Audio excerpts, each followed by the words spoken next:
ওসমান গনি হাদি এই দেশের একটা রত্ন ছিল।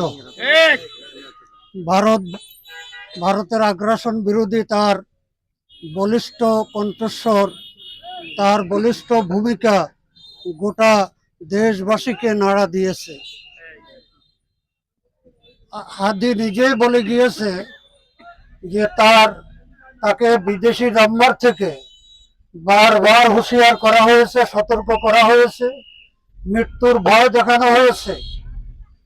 তার বাড়িঘর জ্বালিয়ে দিবে, তার মা বোনদেরকে দর্শন করবে, তাকে হত্যা করবে, এই ধরনের হুমকি কোন কোন মোবাইল নাম্বার থেকে আসছে সরকারকে আহ্বান জানাবো তদন্ত করিয়ে সবকিছু বের করে হাদি হত্যাকাণ্ডের সুষ্ঠু বিচার করার জন্য, আগামী নির্বাচন বানচাল করার জন্য বিভিন্ন প্রকারের ষড়যন্ত্র, তার মধ্যে এটাও একটা যে আমাদের তারপরে সূর্য সন্তানদেরকে হত্যা করার পরিকল্পনা ভারত করেছে। আমরা সকলে সতর্ক থাকব, দেশের জন্য, ইসলামের জন্য জান দিতে আমরা প্রস্তুত।